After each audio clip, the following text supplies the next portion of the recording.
in the lecture series on Western philosophy, but we are not having that lecture on Descartes, on the issues of self, world, and God.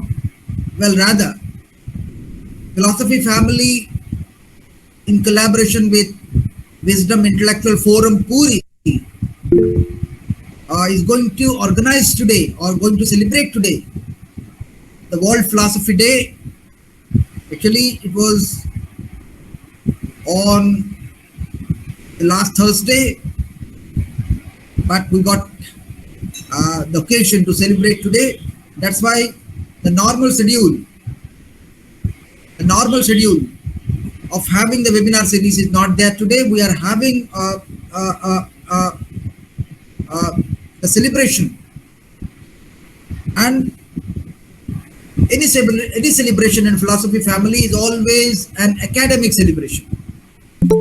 So, with that in mind, Professor Das has thought of delivering a lecture on the certainty of self and the dogma of the ghost.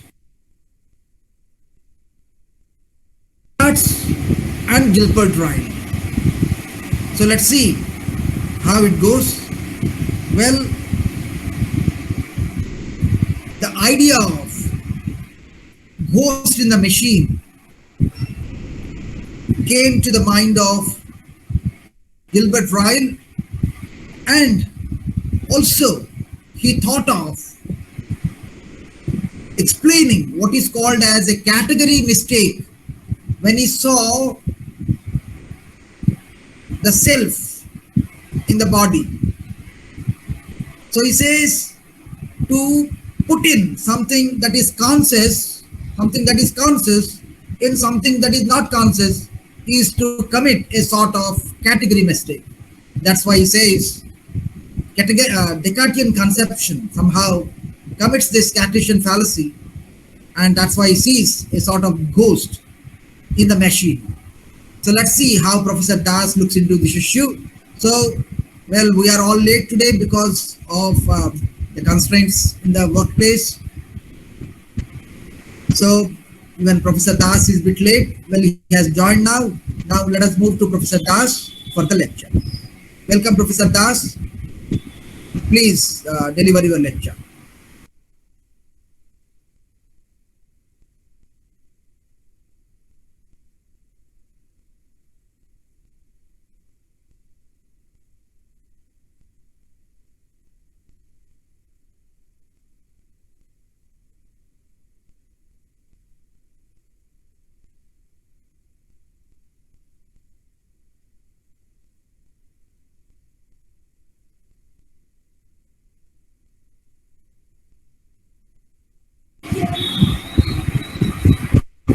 Well, I don't think Professor Das is still ready because he has to travel long from Nayagarh to Puri for this lecture.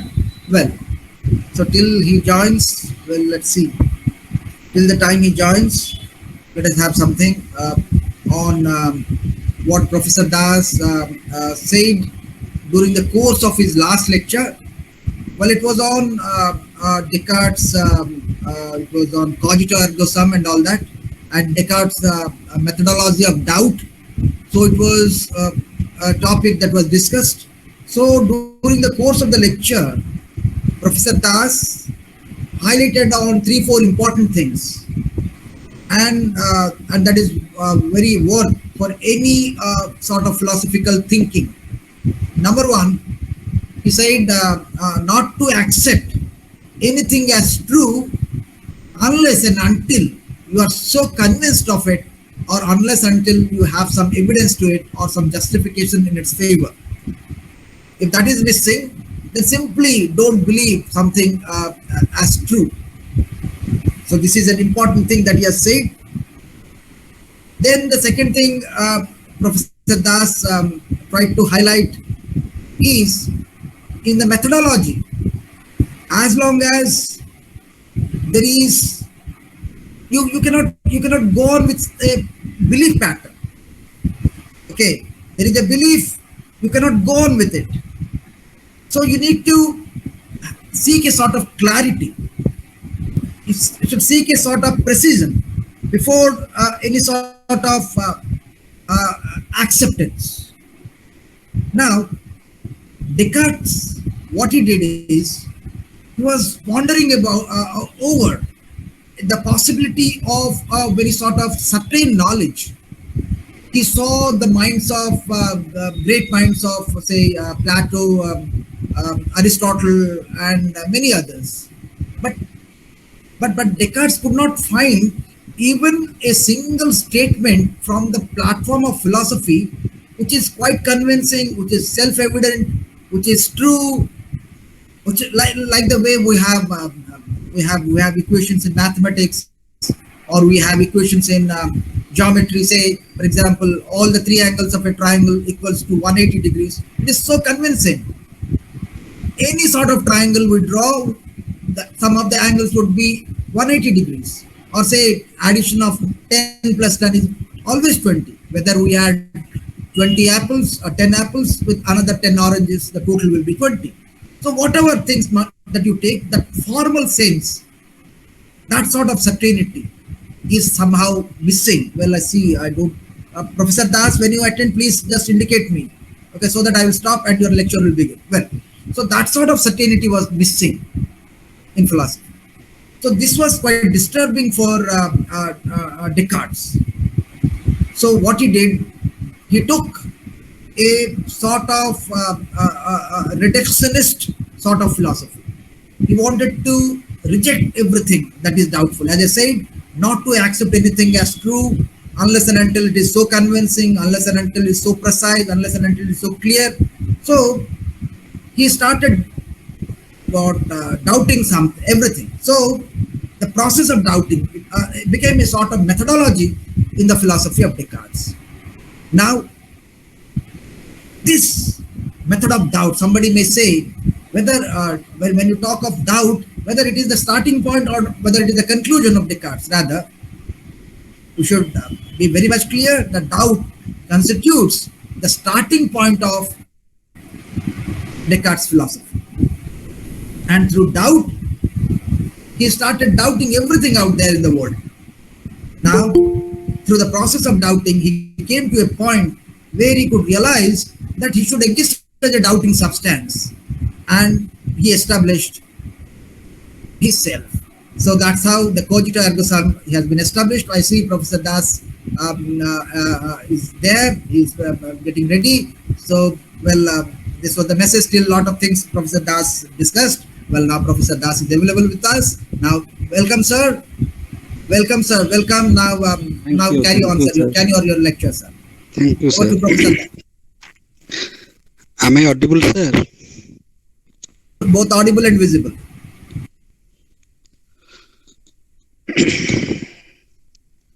Respected Dr. Rao and very esteemed participants. Actually, today's topic was something different. That was self and God. But I changed the topic because of the last discussion of the last session. There were some questions after my talk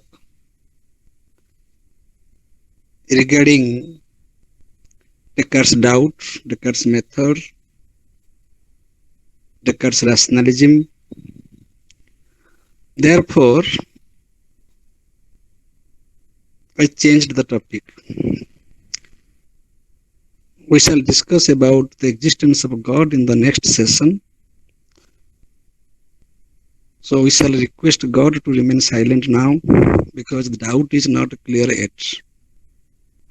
When all doubts will be clear, then God will appear. If there is any bit of doubt in human mind, that cannot be divine, and God will never reveal.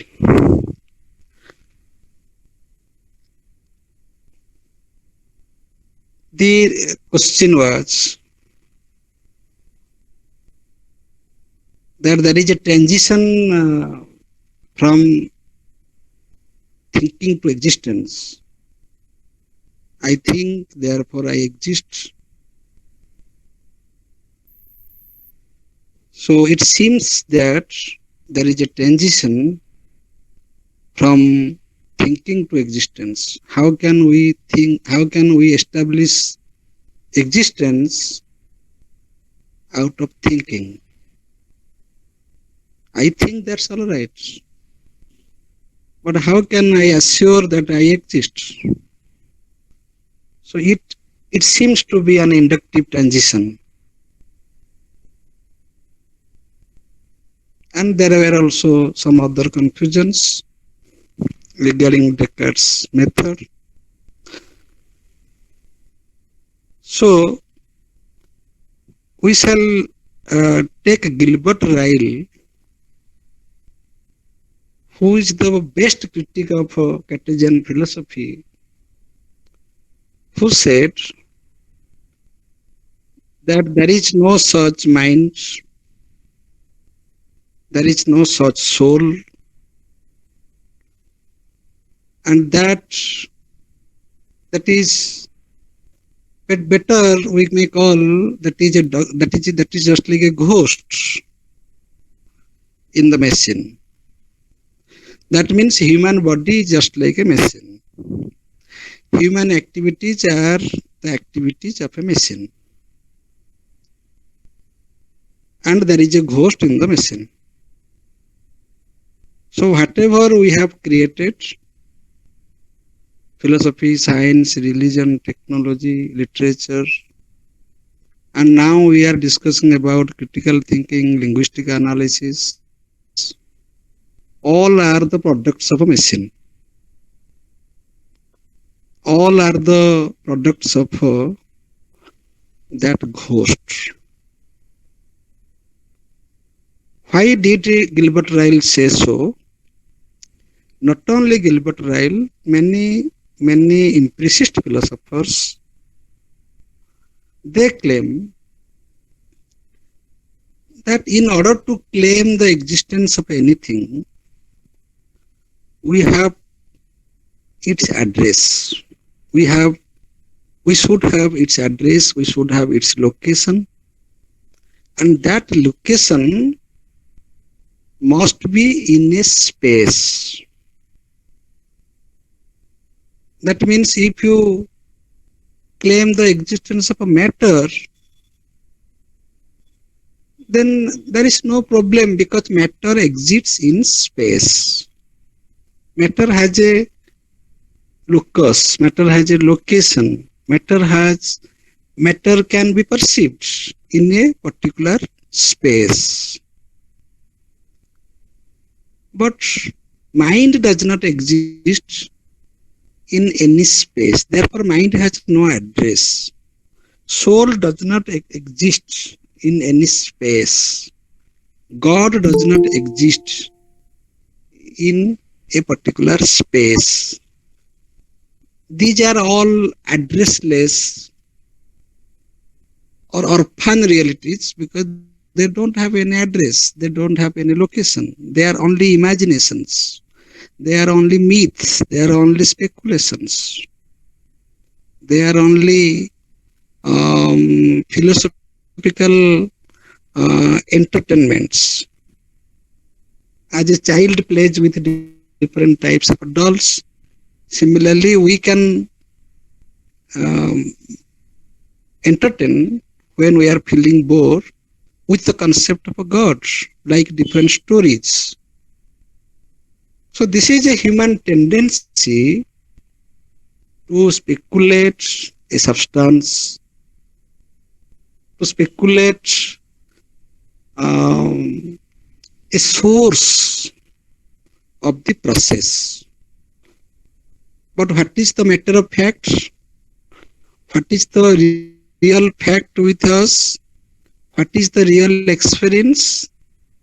We really experience the process, not the source. Process of thinking, process of sensation, There is no source.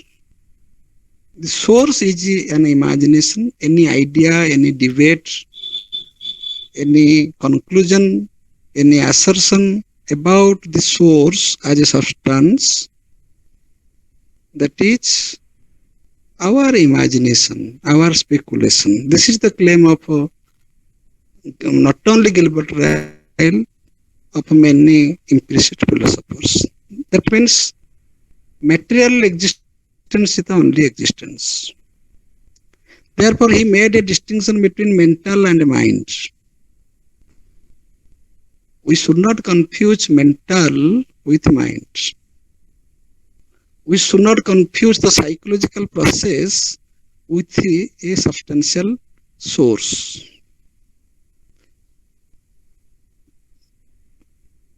Going beyond the claims of empiricist philosophers, Gilbert Ryle has gone two steps ahead by interpreting the concept of mind through linguistic analysis. Gilbert Ryle says that there are many expressions in which we utter the word mind or self-consciousness. Suppose I say I feel, I have emotion, I am self-conscious. These are not the entities. These are not the special attributes of a substance. These are used in our linguistic system in different contexts and in different meanings. And from that use of language in given contexts, we suppose that not only they are linguistic elements, they are realities, they are entities. So in his famous book, The Concept of Mind, Gilbert Ryle, in all the chapters, the will, the emotion, self-consciousness, in every chapter, he has mentioned the use of language, how we use such certain words, feelings, our willingness, our consciousness, in your practical life, without presupposing. Suppose a layman is talking about an expression, I am conscious of something, he is not aware of the substantial mind or the thinking substance or the self substance. No. But he is using the word I am conscious, even I am self conscious, or I feel, I will. These words do not denote the substance. And any supposition of that is just like a dogma of the ghosts. Empiricist philosophers also claim that there is no such substance. That is merely a series. Series of thinking, series of sensation should not be confused with a substantial support, substantial source. So this is the point of difference between empiricist philosophers and rationalist philosophers. If we shall, suppose we shall take in the very broad sense the human inquiry, then that can be divided into two types. One is the relation of ideas, and the other is the matter of facts. Those who focus on the relation of ideas, they believe in deduction, that from one idea we can derive the meaning of other ideas. Rationalist philosophers do that, they believe in that, and our deductive logic is also that. It is not necessary to go to the empirical world. We can deduce the conclusion from the premises. Therefore, we have to understand the relation between different ideas. And the other group, those who claim they are empiricists, they don't believe in the relation of ideas. They are not interested in ideas. They are interested in the matter of facts. Therefore, their methodology is experience, experiment. Their source of knowledge is perception, observation. So they take the reality in a very pragmatic way. They depend upon their sense organs and the informations of sense organs. Maybe that may be probable. That may not give conclusive knowledge. That may not give any guarantee. But that is practical.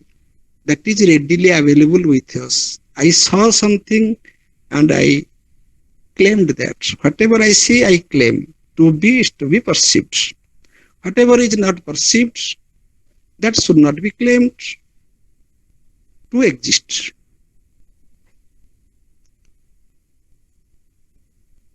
This is the mode of thinking of implicit philosophers, and that amounts to the criticism of a rational mode of thinking, or the philosophy of rationalists. But what is the submission of Descartes? Descartes is unique in his philosophy. He is called the father of modern Europe, modern philosophy. His claim is that yes, it is natural that through our sense organs we perceive the external world. We can perceive the external world. But is it free from error? That is the question. Perception is not denied. Perception is not rejected. That is very pragmatic.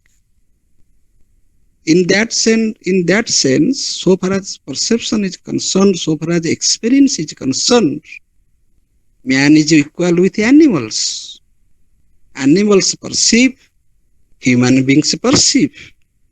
In some cases, animals better perceive than human beings.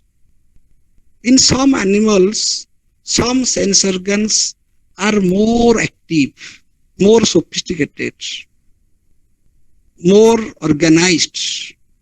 So they perceive better than human beings. Man becomes inferior to animals in perception in many cases.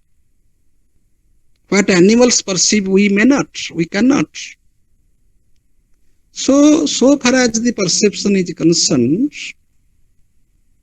animals and human beings are same. But the point of difference between animals and human beings is that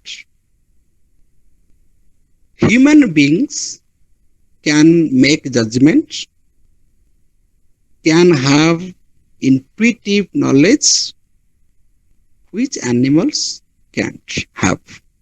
This is the difference. Therefore, man is called a rational animal.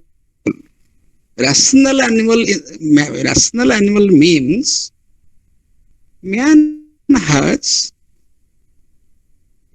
a better consciousness. Man has an evolved consciousness. Because consciousness is an endowment in man. That is not an animal. That is not an animal possibility. That is a human possibility. This is the declaration of Descartes. Therefore, Descartes said that animals are automata. Animals are automatic machines. They don't have soul. They don't have consciousness. They have only sensations. And human beings have also sensations. So Descartes does not deny the perceptual ability of epistemology. That epistemology is there because we have sense organs and we naturally perceive everything. But the point is, are we really satisfied with our perception? This is the question. Is our perception error free? Is it complete? Is it free from any leap, any gap? No. The reality is so vast, so complex, and it is said in the Jaina system, Anekantavada, reality is so complex that we cannot have complete knowledge about anything. Therefore, Sadvada. Somehow, we cannot give guarantee. It must be, it may be. So, the reality is so vast, we can't enumerate all examples. Therefore, our enumeration cannot be complete. So, induction automatically invites an inductive leap in our observation. We observe some facts and we maintain a gap because we can't fill up all instances, we cannot cover all instances, therefore we are bound to give a generalization that all men are mortal. And in support of that, we are giving the grounds of induction, that law of causation, law of uniformity of nature. Every event must have a cause. Nature behaves uniformly. But that is again conditioned to another type of induction. That how can you know that nature behaves uniformly? Again induction starts. In this case, nature behaves uniformly. In that case, nature behaves uniformly. In 1,000 cases, nature behaves uniformly. Therefore, nature behaves uniformly. Because nature behaves uniformly, therefore we can jump from some to all.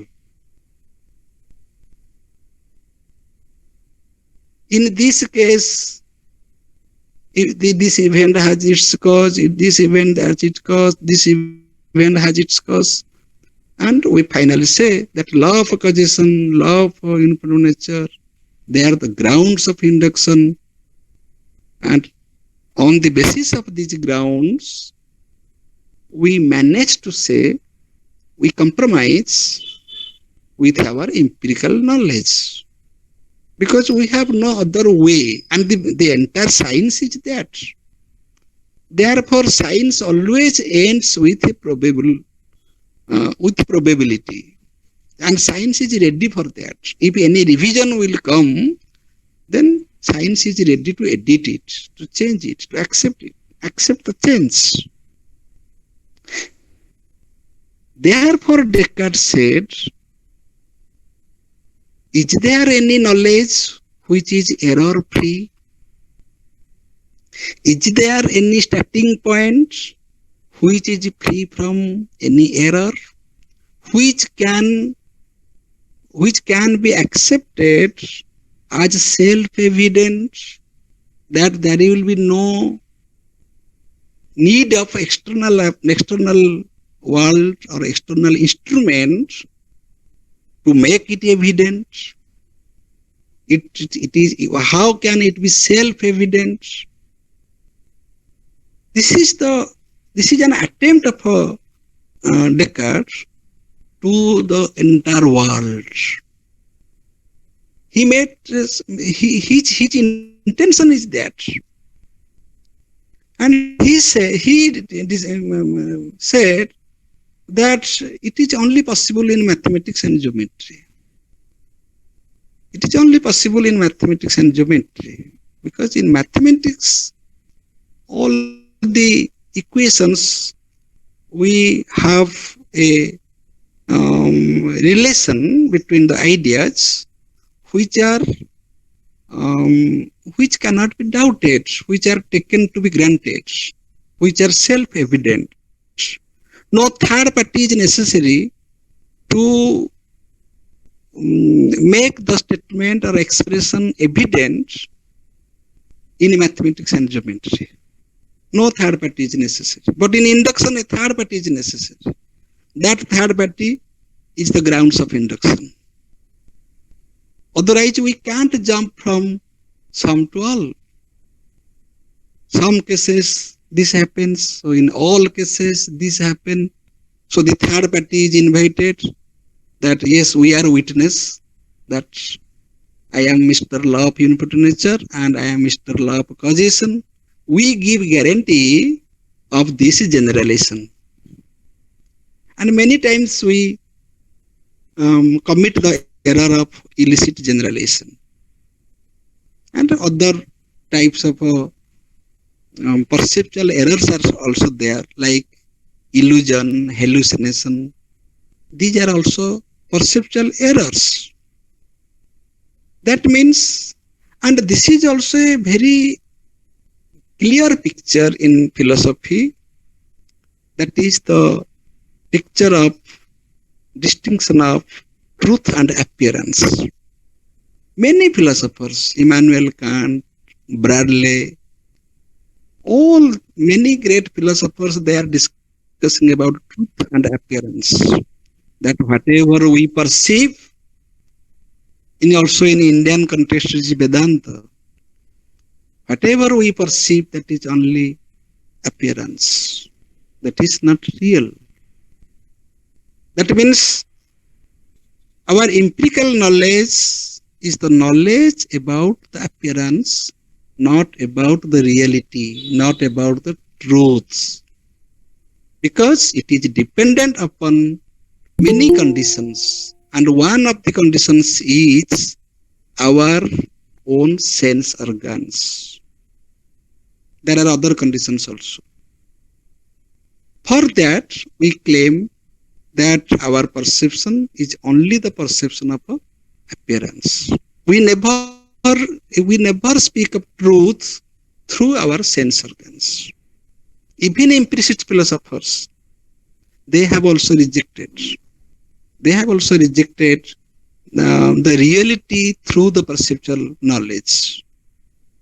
That we can't. That is only. Some say that it is only ideas.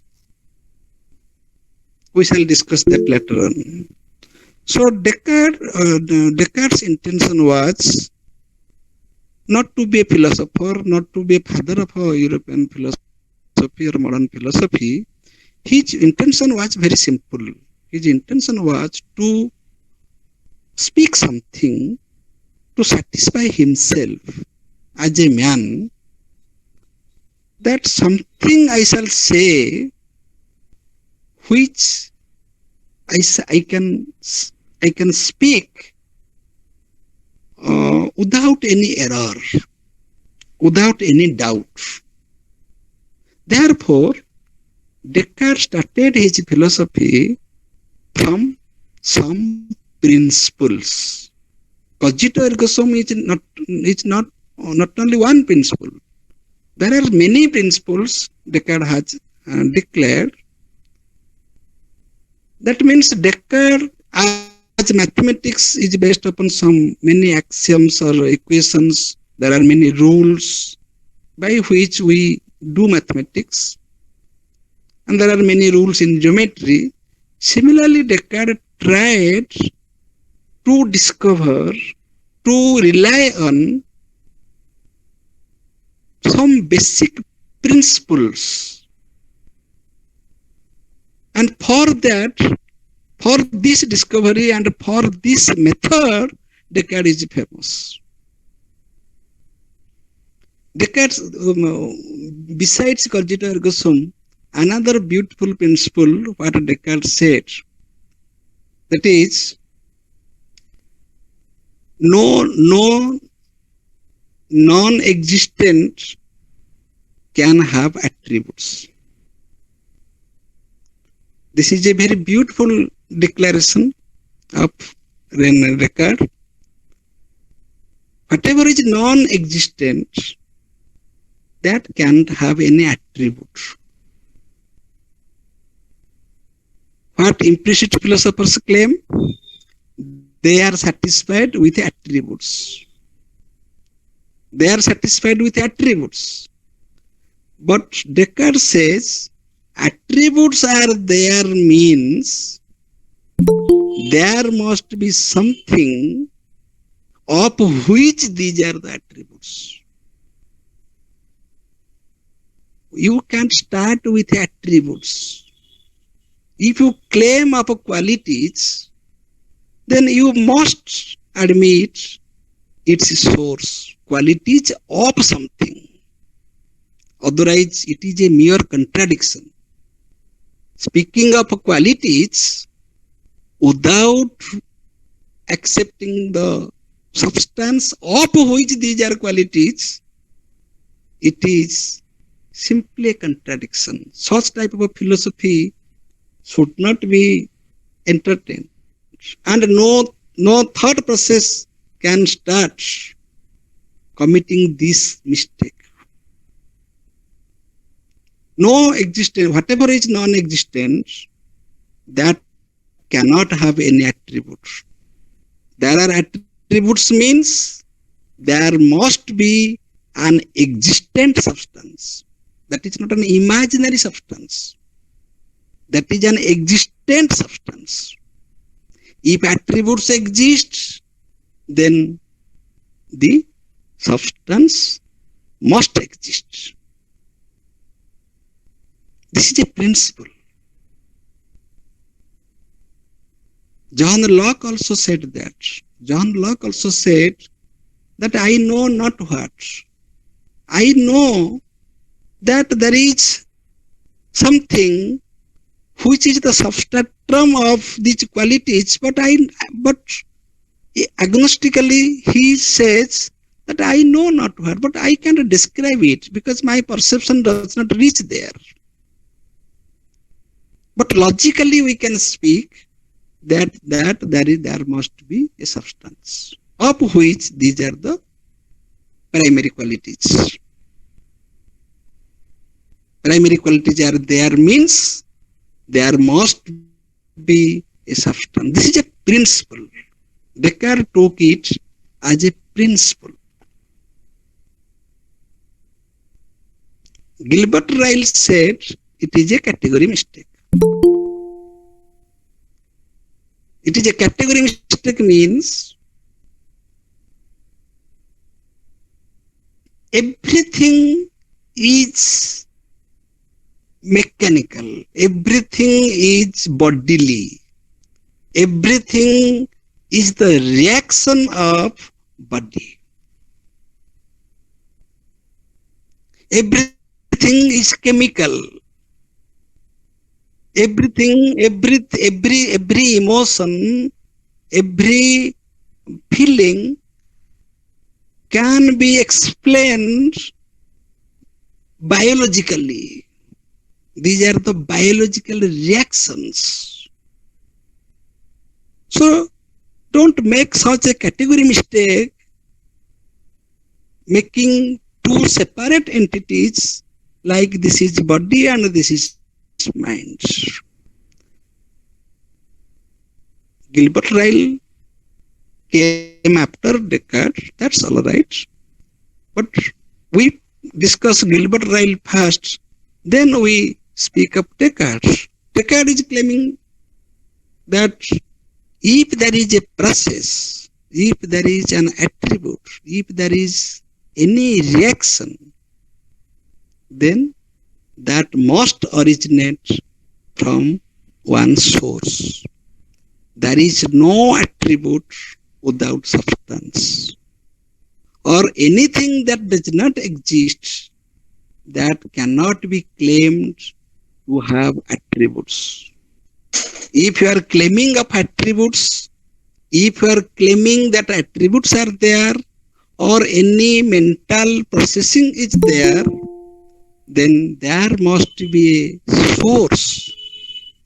There must be a substantial source which can explain, which can regulate all these processes. This is a principle.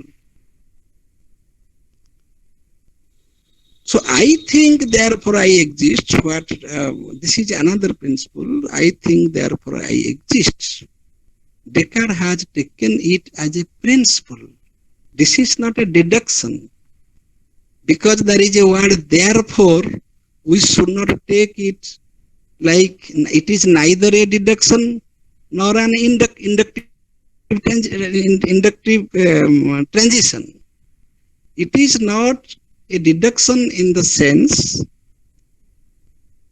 it is such a deducible entity which cannot be deduced further, which cannot be deduced ahead. It is the most simplest and self-evident truth which cannot be deduced further. In that sense, it is self-evident. I think, therefore I exist. It is not a transaction between the premise and conclusion. That all those who think must exist. I think, therefore I exist. No, not in that sense. It is not a syllogism. It is doubtful whether others think or not.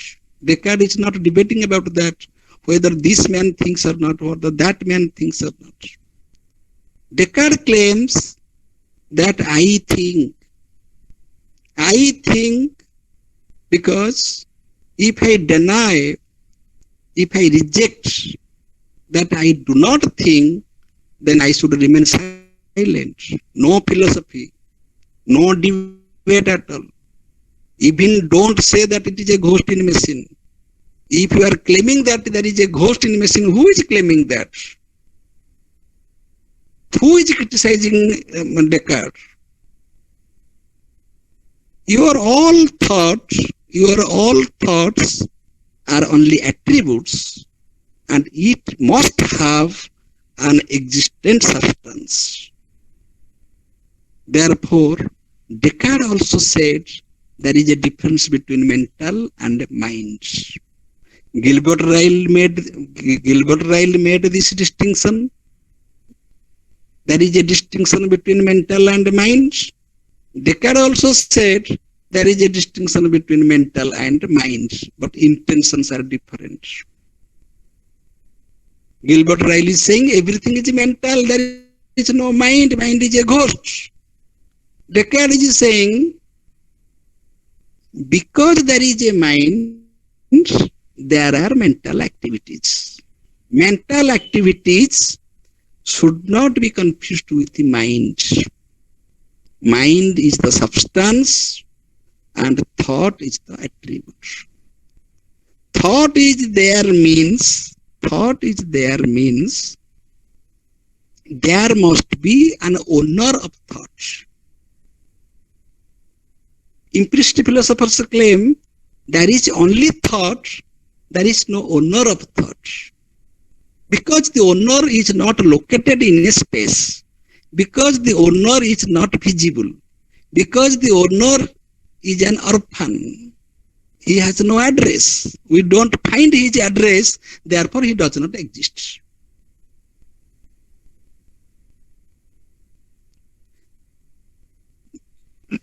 Rationalist philosophers, they give logical proofs, they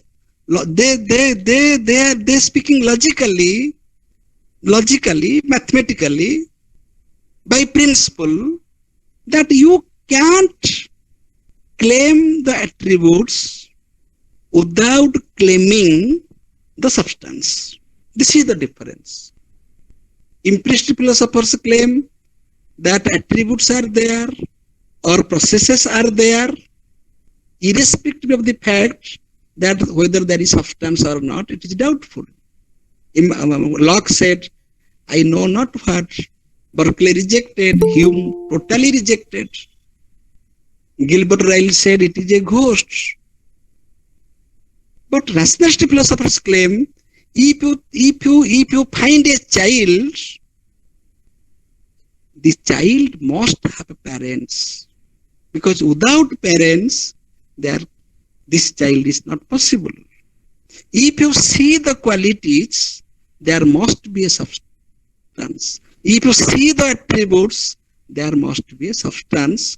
And this acceptance of the existence of substance is not psychological, it is not speculative, it is not imagination, it is very much real. If attributes are real, then substance must be real. Real attributes of the real substance. So I think if my thinking is an attribute, then the thinker is the substance. This is the thinking of the thinker. If the thinker does not exist, thinking cannot be there.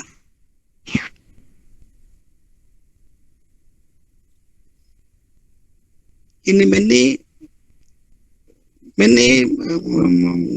the problem is that in Indian tradition, we speak of soul and we give a special status to soul different from mind. Mind and soul, they are two, we have made such distinction that mind is a layer of consciousness and soul is the pure consciousness. We have this terminology. Descartes also is using the word soul, the word ego, the word I, and the word mind in the same sense. In the same sense. And he is making a distinction between mind and mental, or the mind substance and the mental activities.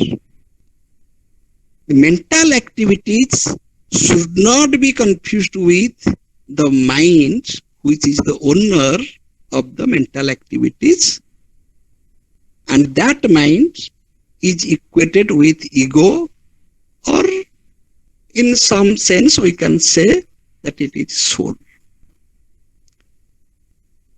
In Aurobindo's philosophy also, mind is taken in the sense of different layers of consciousness. There is mind, overmind, illumined mind, overmind, supreme, supermind. There are different layers of consciousness, and each layer is called a mind. Mind of a particular layer of consciousness. Similarly, Descartes says animals have a brain. Animals have a brain, which is the physical part, brain is a physical part. And human beings have also brain.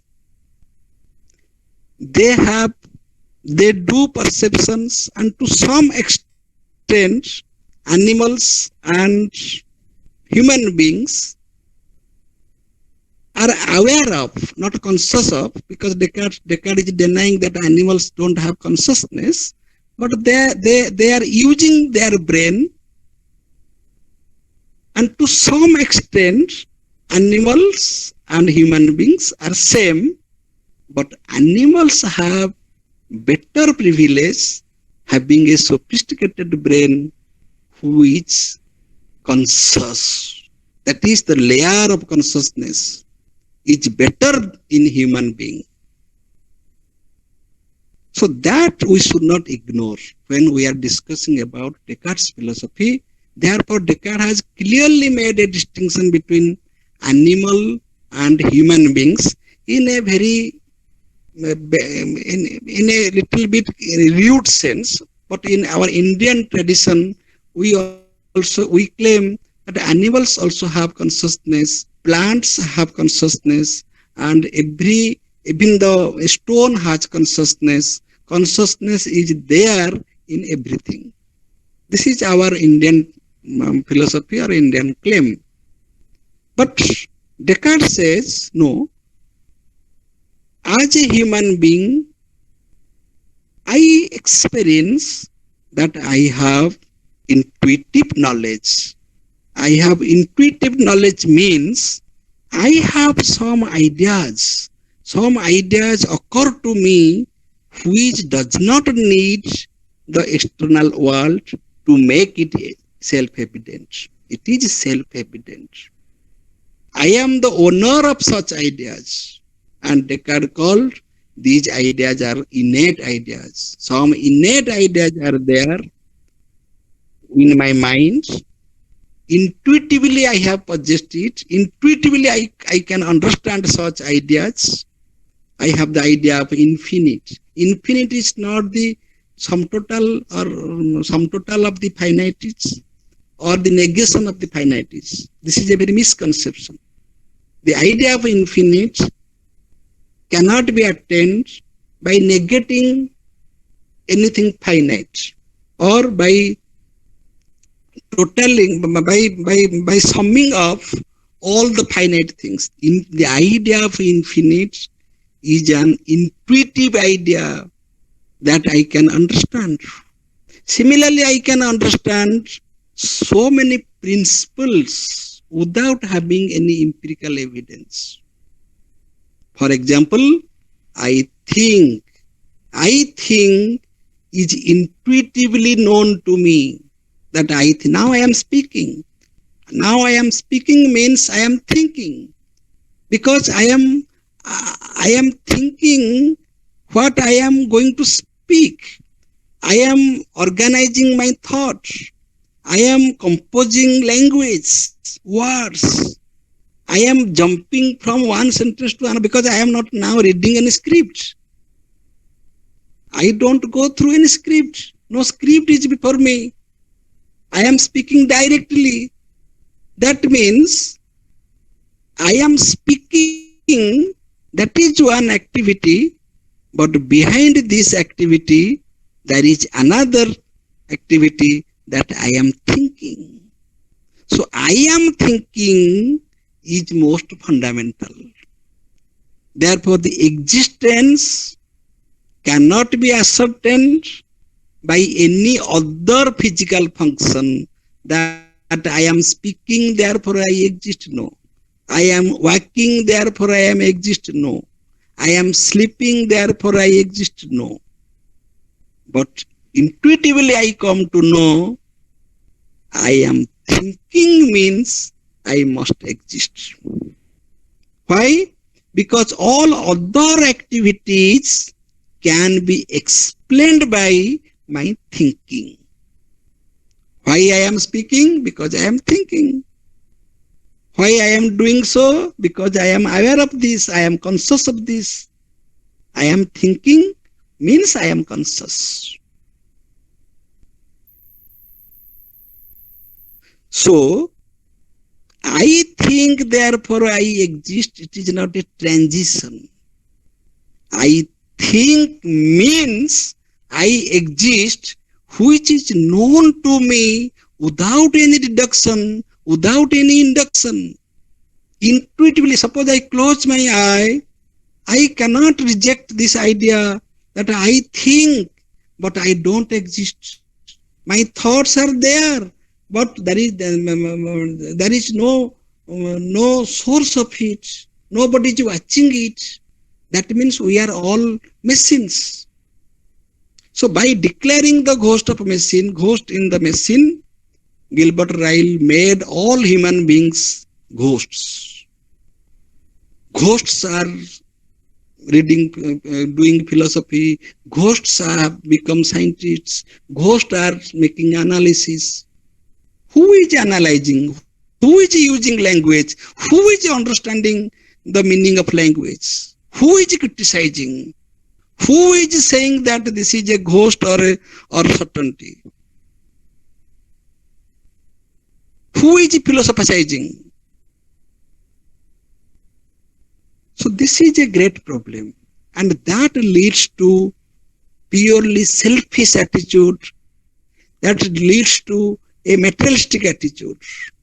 That means the substance is ignored, the root is ignored, parents are ignored, the social culture is ignored. Only we are engaged in the material transactions, give and take relation. No emotion is ignored, intelligence is ignored, willpower is ignored, self-consciousness is ignored. No, these are only mental activities. Mental activities means biological activities. By mental, they understand biological. But rationalist philosophers understand mental as spiritual, something different from physical. The basic point is why Descartes is a dualist. Descartes is a dualist because Descartes claims the thinking attribute is different from the extensive attribute, or the extension is the attribute of matter and thought is the attribute of mind. These attributes are completely different, distinct to each other. Gilbert Ryle says that these attributes are same.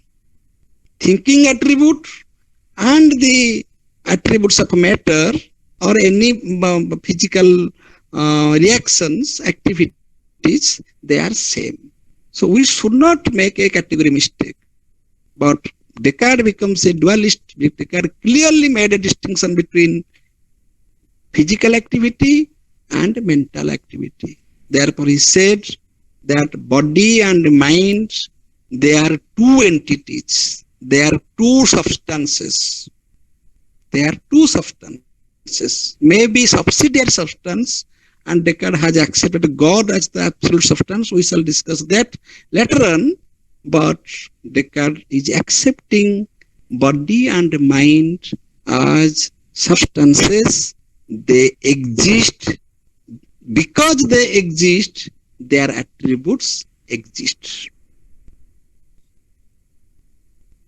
There are many qualities of matter, but the basic quality which is inseparable from matter, that is extension. Similarly, thought is the attribute of mind. Mind and matter both are separately real and they are independent to each other. We should not confuse physical activities with mental activities. Gilbert Ryle claims every activity is a physical activity.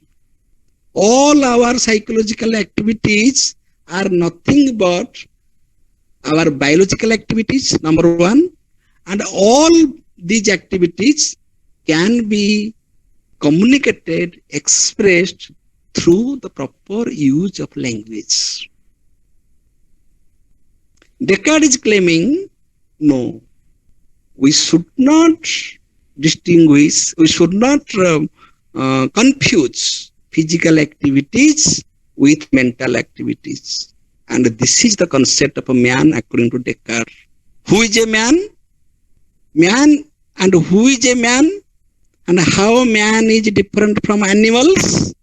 The identity of a man is that man has both body and mind.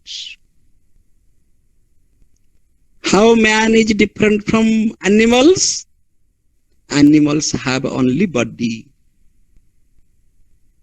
They don't have self-consciousness. They have only brain, but that is not a sophisticated mind which can be called I. I means self-consciousness. I think. I think means I am conscious that I am thinking. But a dog is not conscious that it is doing anything. The layer of consciousness is very thin in the animals. Therefore, Descartes said that they don't have any consciousness. But the modern thinkers, they are claiming that animals have consciousness, they criticize Descartes' view. I appreciate that. But animals have also consciousness because they can feel pleasure and pain. Because they can feel pleasure and pain, that is not sensuous, they have consciousness. Therefore, animal rights should not be ignored. Animal violence should not be entertained. We should respect their rights too. Animals have consciousness, they have lives, and they have right to live as human beings. This is the modern way and the best way. But the point is that Descartes has given a special status to man. That man is such a being who has a very sophisticated body and also a sophisticated, very well organized mind. That mind is the substance, that is the ego, that he is also calling it soul, and that is different from the mental activities. Thoughts are there means there must be a thinking substance. And I am thinking means the thinker must exist. What is time now? 7:45. 7:45. 7:45. Yes. So I am going to conclude within 2 or 3 minutes. What I said, what I intended to say, that I think therefore I exist. It is not a deduction. It is the result of the deduction. That means it is the most deducible, self-evident, intuitive truth. That which needs no external proof to be evident or to be accepted.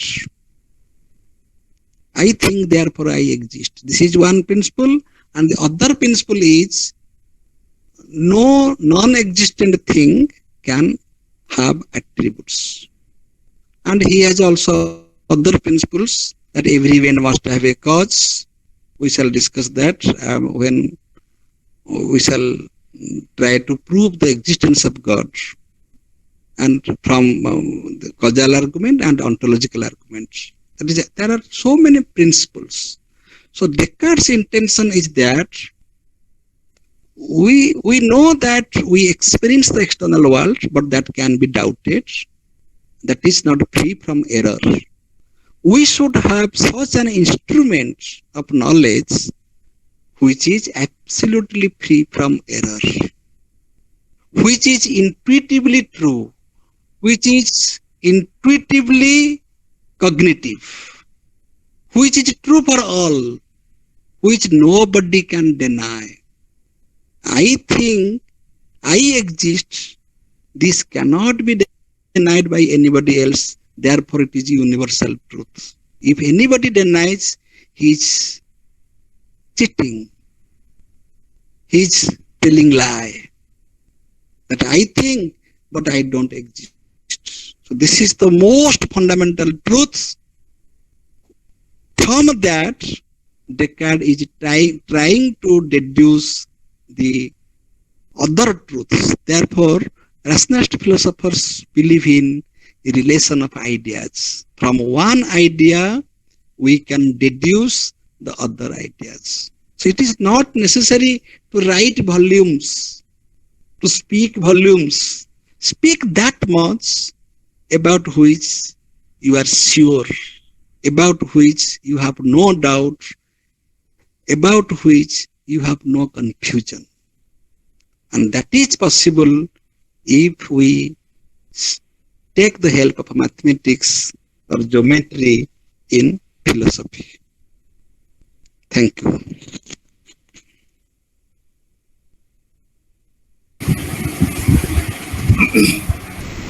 Thank you, sir, for your nice lecture. Well, this lecture may be seen as a consequence of a number of questions that were raised during the course of the last lecture in order to make a sort of clarification for the doubts that were there and the questions that were raised.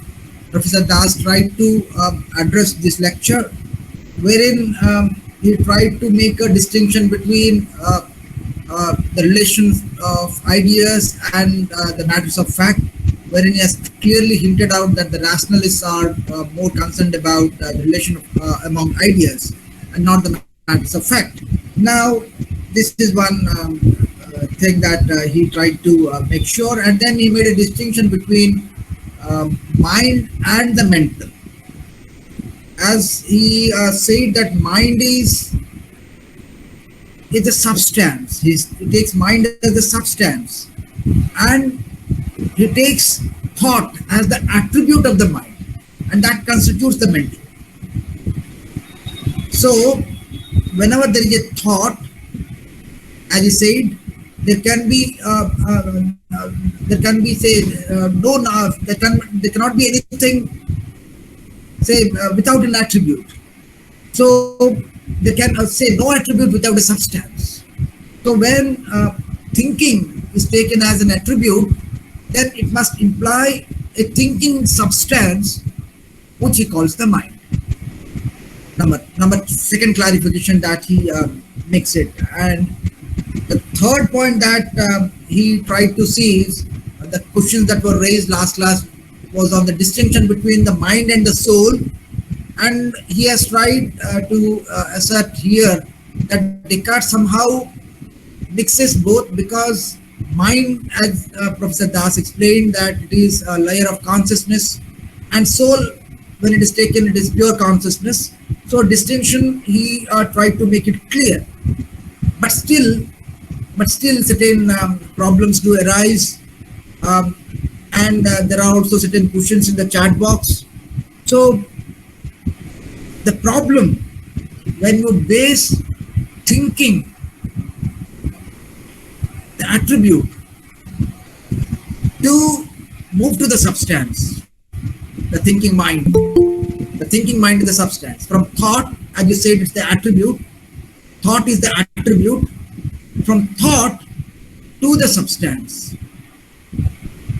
Okay. That is the thinking substance.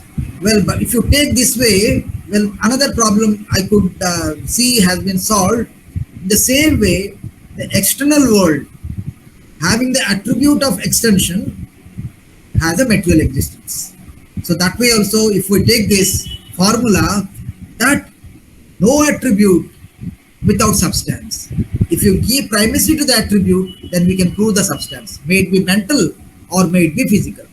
If there is thought, then it implies the mental substance, that is the mind.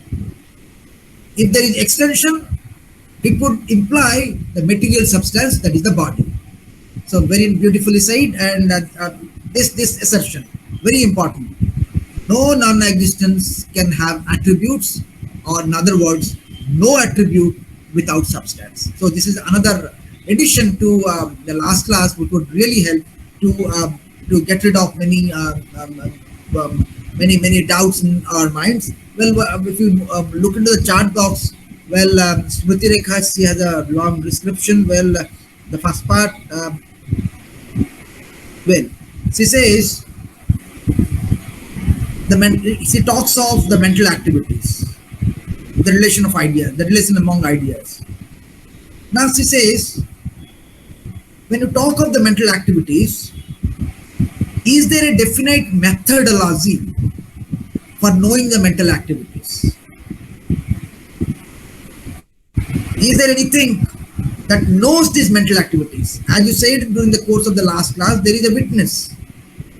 Today, when you talk of a pure consciousness, you talked of a self or soul, maybe a sort of witness or maybe that may be a sort of witness for the mental activities. Now, still, I would like to move to you to respond as to what would be your response to make a suggestion and what would be the definite way of knowing the mental activities. That is the real problem in philosophy. This question is the real problem in philosophy. David Hume, he's speaking of synthetic unit of our perception. When he said that every perception is discrete, then he faced the problem how to unite. So, in our culture, in Indian culture, and also Descartes is claiming, without a source that is consciousness, no mental activity is possible.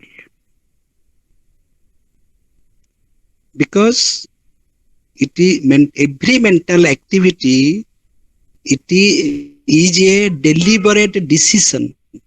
If I want to remain silent, that is also a mental activity.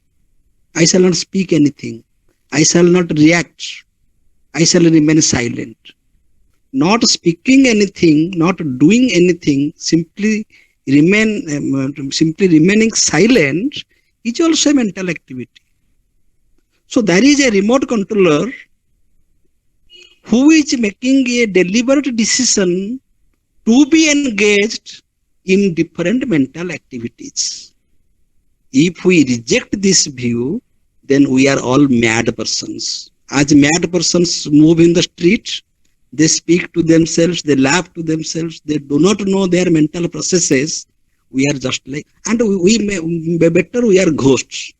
We are not rational human beings. If we claim that we are rational, and that is rationality, rationality means you have to be very much serious, you have to watch, you have to guard, you have to see what you are thinking, what you are saying, what you are doing, your way of living, your way of thinking. You have to check it, you have to modify it, and we all do that. The moment we are debating, we are sitting in different chairs and debating for the sake of debating. But we all know that we are guiding, we are watching, we are guiding our mental activities every time. I spoke something and then I am repenting. Did I say this? Why did I say this? I should not have said this. We are changing our thoughts, we are changing our opinions, we are criticizing, we are asking questions with deliberate choice. Where from that choice comes? Because there is a source of consciousness which is doing nothing, simply guiding or watching all these mental activities. That is the point. And that is accepted not only in Indian philosophy, that is also accepted in Western philosophy, and Descartes is the best example. Thank Okay, you. okay. Thank you, sir. Well, the question that has been posed by Shravani Mishra Madam, well, it's not exactly a question in the sense. Well, she has a confusion there. Actually, Descartes is rejecting that, reaching it the generalization in the empirical way, and thinking of being error free. Well, Descartes is somehow bracketing it out. The inductive method, Descartes is somehow he's bracketing out. He's taking it away because inductive method has a leap, and that brings in a lot of doubts, lot of problems, lot of issues, and anything that has to be accepted has to be doubt free. So Descartes is actually avoiding this inductive method. He is rejecting this inductive method in the sense because it has to be a sort of a doubt, Descartes was searching for something that is doubt free, and inductive method cannot serve that purpose. Well, Smriti Nakash, this question is also being answered in the sense when we move to Neeraj Kumar Sarma sir, he is there. Now he has a question in mind then about Gilbert Ryle. He comes to Gilbert Ryle. So if we take Gilbert's concept of mind, then he has a question as to what role that mind has got to play in the body, or how do you, how why do he, why what sort of connectivity does Ryle speaks of regarding mind and body and the role of mind and all that with respect to Gilbert Ryle, your opinion, sir?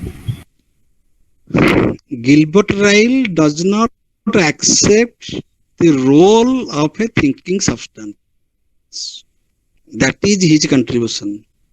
Gilbert Ryle is rejecting the claim of the existence of a mind.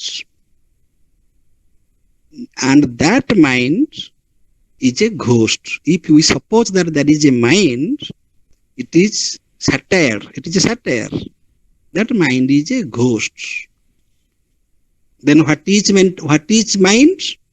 A mind is nothing but the some so-called mental activities. Why they are called so-called mental activities? Because all mental activities are biological activities. They are the results of our biological chemicals, our reactions, our habits, all these things. So this is his point. So he does not accept mind as a substance, and even he does not accept mental activities are mental. They are biological. That means only matter exists. Everything is material. Everything is material. No mind has no role. Therefore, he rejected. I have gone through all the chapters. The emotion is one chapter. The will is one chapter. Self consciousness is another chapter.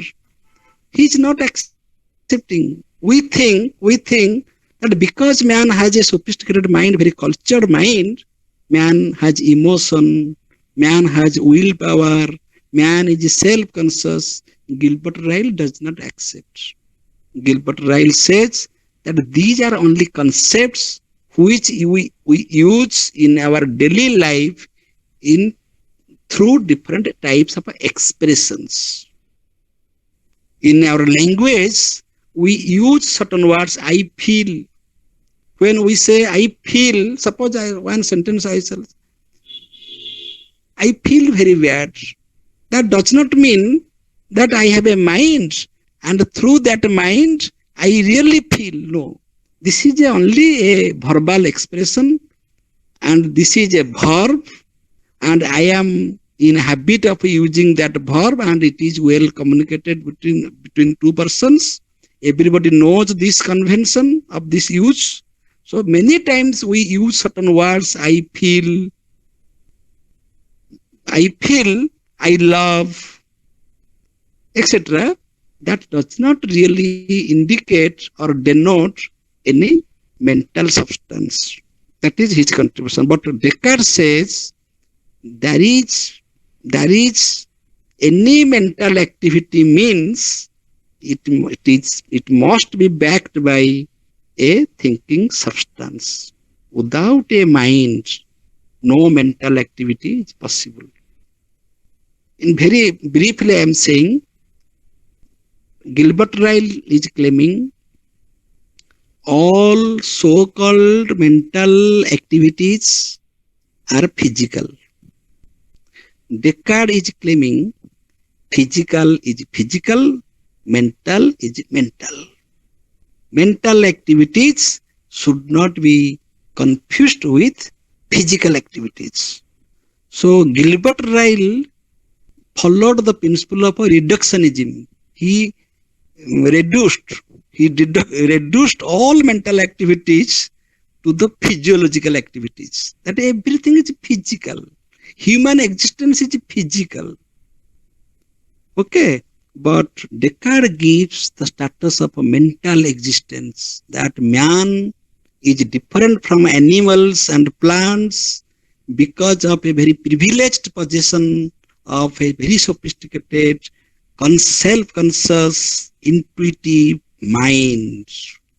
Because of that mind, man can do meditation, man can maintain silence, and man can speak, man can do all physical activities, can guide. Thank you. Thank you. But Uh, yes, yes, welcome, sir. Brindavan, sir, welcome.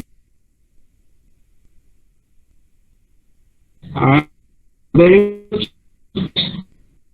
many thanks to Professor Wilson.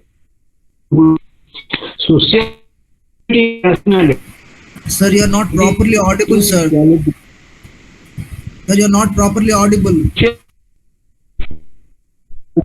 Sociality and rationality.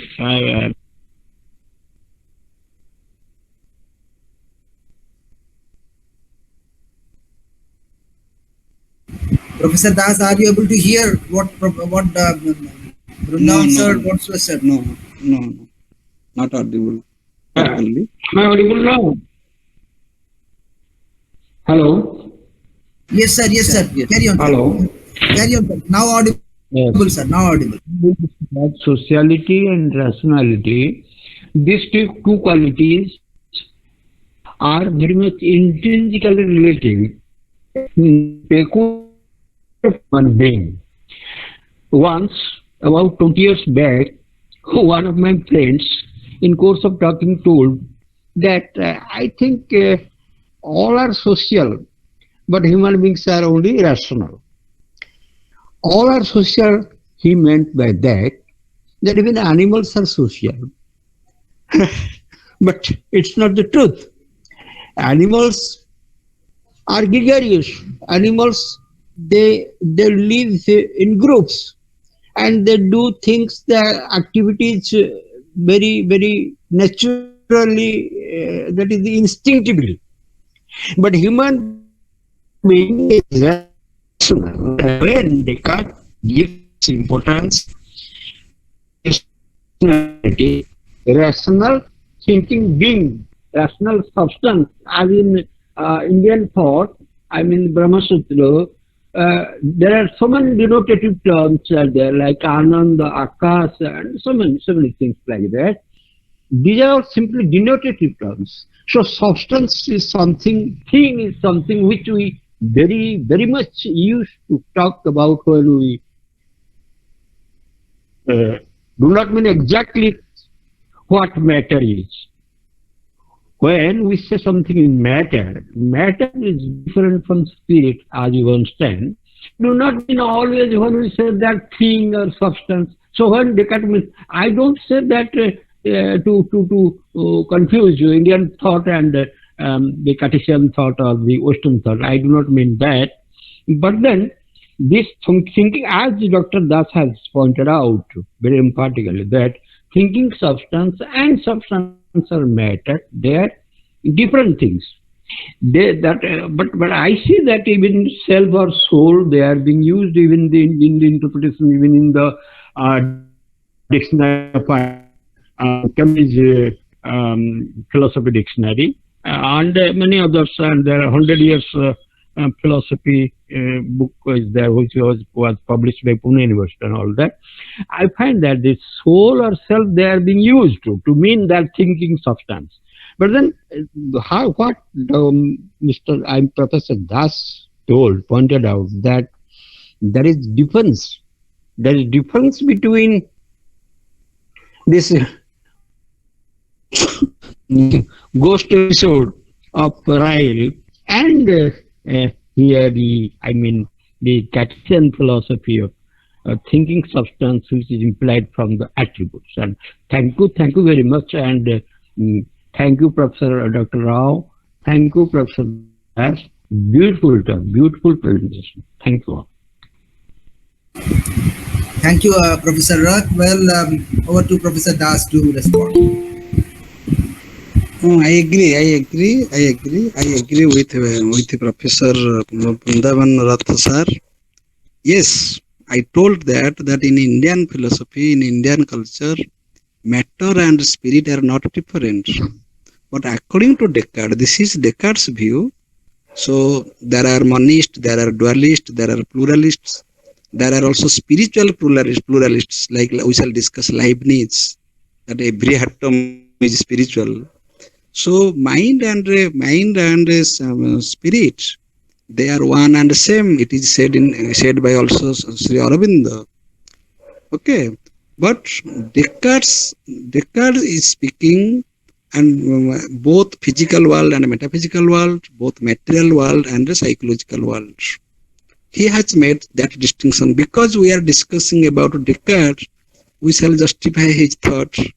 He has made this distinction, and in Yes, yes, some you way, are all said 7% correct. 7% correct you are. thank you, thank you. All right.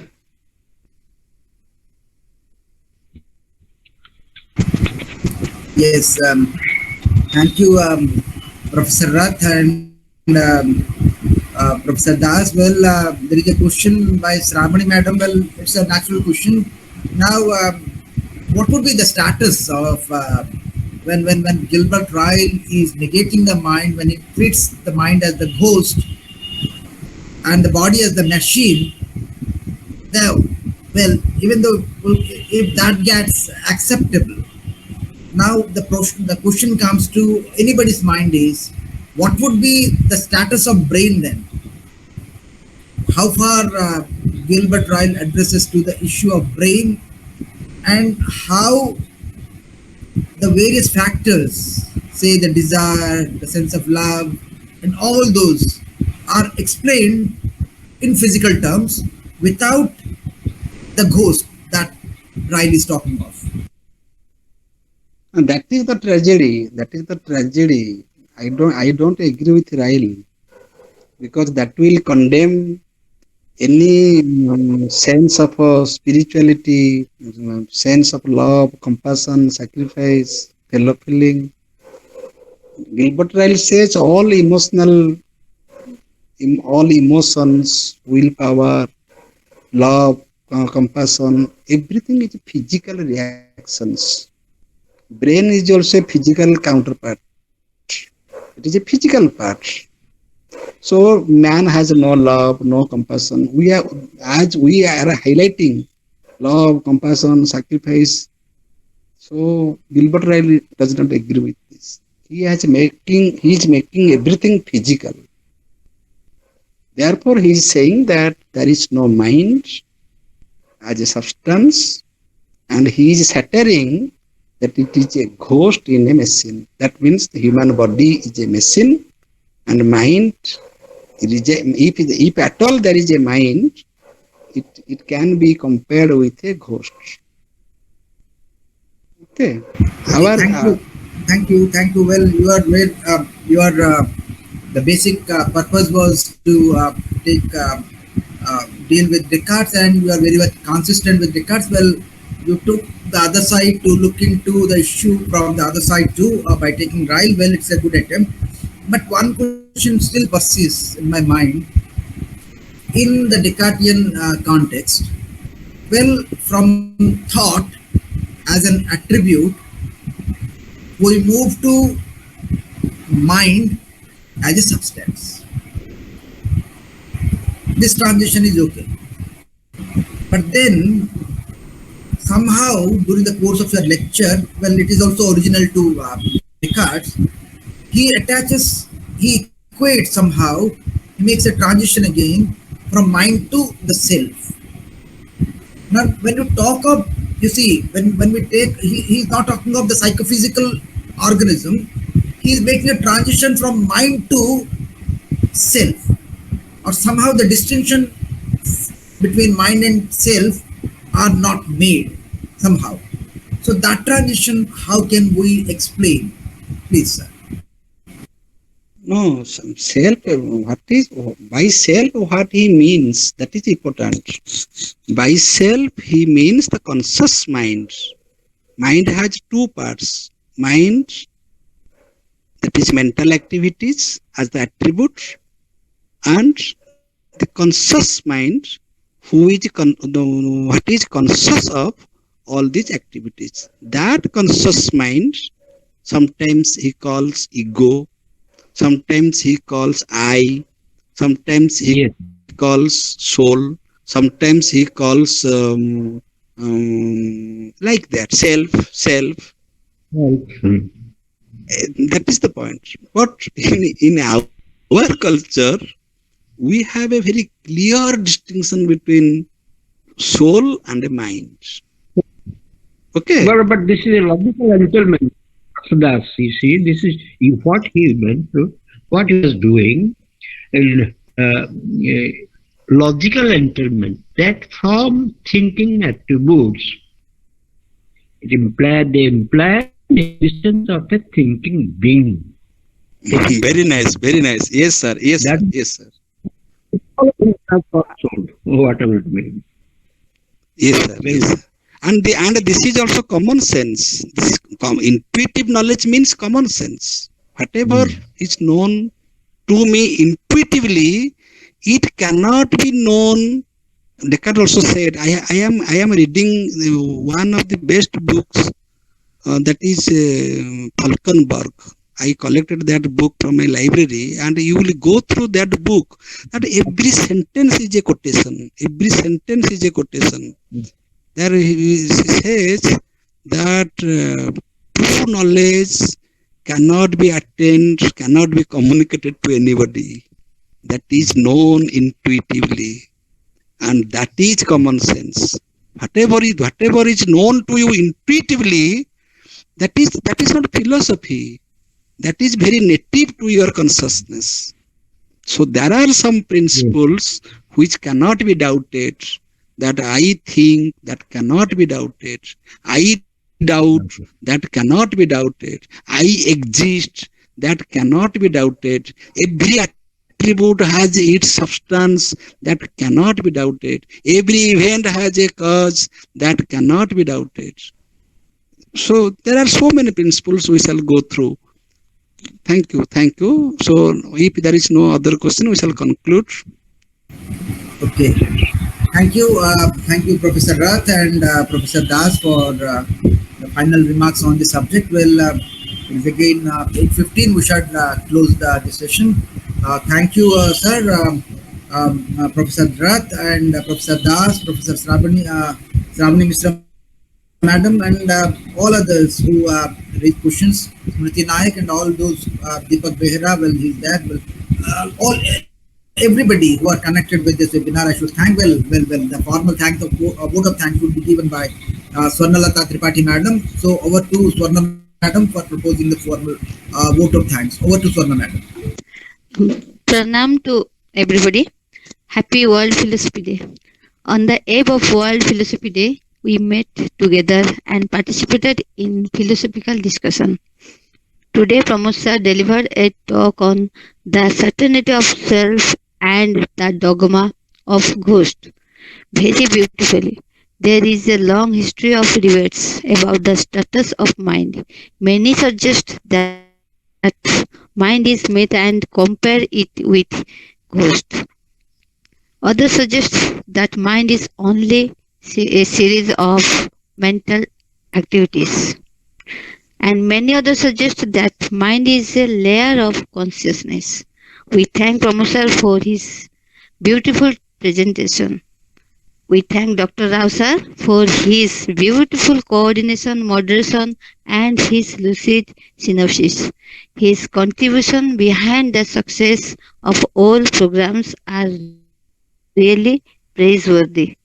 We thank all the participants for participating in the discussion. We solicit their benign presence. We shall meet again tomorrow evening with our Sunday program in Philosophy Family. Thank you all. Pranam. I also thank you, Madam, for being there with us extending the helping hand from the platform of Wisdom Intellectual Forum Puri. So you are actually responsible for making this event so successful. So I should also thank you from the platform of Philosophy. So thanking everybody connected with this webinar series, Senior Professor Brindavan Rath sir and all senior professors who got connected with us. I should thank the speaker for having a very nice talk. So with these words, I declare this meeting closed now, and wishing to see you tomorrow in the Sunday webinar at 6:30 p.m. Thank you all. Good night.